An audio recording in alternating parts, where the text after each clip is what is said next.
Hey, this is Seth with Electrek, and today we're here with something kind of special. This is the Mokwheel Obsidian, and it's a typical fat tire e-bike. I kind of like it. It's got some nice reflective fat tires. It's got good suspension, both front and back. You can see there. We got like I think 2 inches of travel in the back. It's got a nice fat seat. Pretty good specs all around. One thing I didn't quite love about this setup is the Shimano Altus, which is kind of a bargain derailleur, but where it counts, where the important stuff is, it's got Tektro brakes, front and back. So you can see that at 180 millimeters, both sides. I think that's solid, but I don't know if, with this big fat tire bike, it's going to stop you quite as fast as you want to stop. We got some good stuff on here, though. The suspension in my testing has been really nice. Almost too nice, I would say. Another downside is the front light is amazing. We've got 2 really bright LEDs here, as well as a reflector controlled on the bike system here. And turn that on, but the back is just this thing that you wrap around the seat, and it's a little weak. So love everything about this bike except for 2 major things. The rear light sucks, and also the derailleur. As for the motor, it said it's made by Mokwheel, but that's likely a rebrand of a Fang or something similar. It's a 750 watt with a 1000 watt peak. So it basically rides at 1,000 watts. Also, there's a pretty easy fix here if you want to upgrade your Mokwheel. It comes with a level 2, so you got the throttle on the left side here. If you want to upgrade this, you have to push all 3 of these buttons down. See if I can get into that mode here. And then on speed limit, you're gonna go, I put mine at 55. That's probably a little high, but you're basically telling it how fast you want it to be when it turns off the electric assist. I'll put mine at 30. That's kind of a nice New York speed here. So overall, just a solid, really good looking yellow, bright safety on the roads, kind of fat tire bike. I think it's a good looking, like, you've got like the faux leather hand grips. You've got a nice throttle here. I don't like every time I turn it on, I have to kind of put it in my favorite PAS 5 mode. So let's see if we can skip it a little. We'll move it.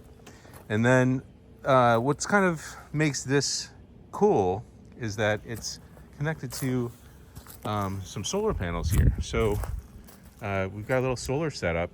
I've been charging this to full. It should almost be full right now. Let's take a look.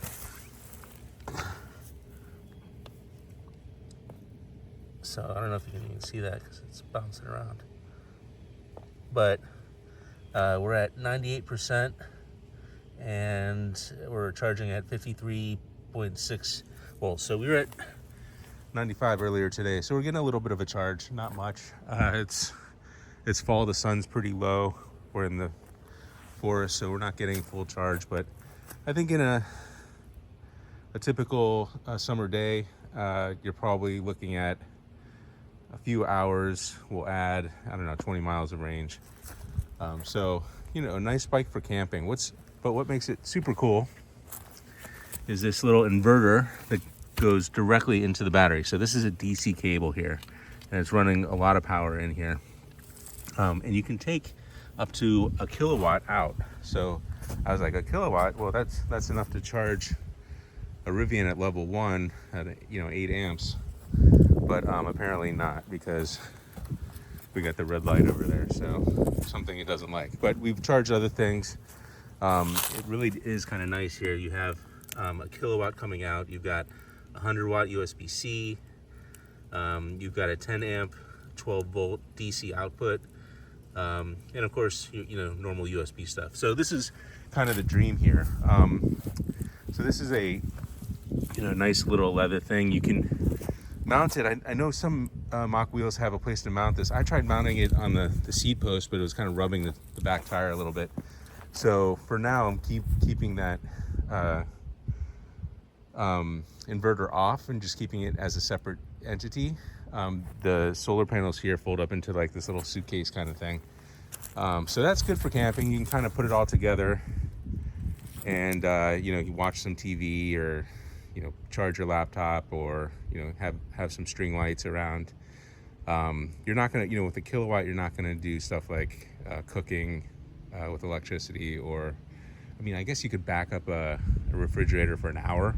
So the Mokwheel's got, I think, a 960-ish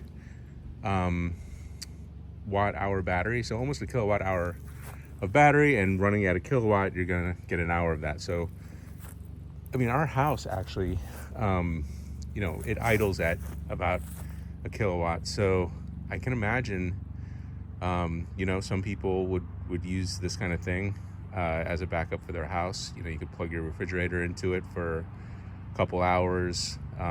So you're basically turning your bike into a backup power supply, which is a big deal. People buy the Jackeries and the other products out there that are just kind of that backup electric power.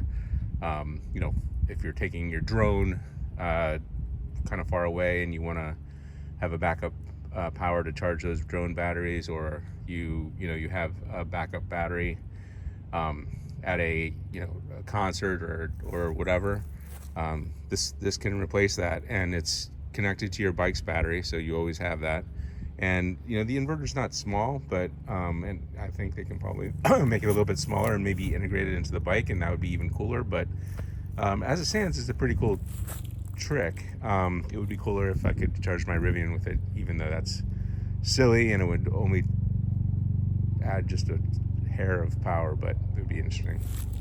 So anyway, that's the Mokwheel Obsidian. It's a great bike for riding, but it also does this really neat trick where it turns into a backup power supply. The big 1 kilowatt battery, the kilowatt of power puts out AC, and it's got tons of USB-C and regular plugs, and it comes with this nice solar array. I think it's about 250 watts. So again, the Mokwheel Obsidian, great bike, great extras. Thanks for following. We'll catch you next time here at Electrek.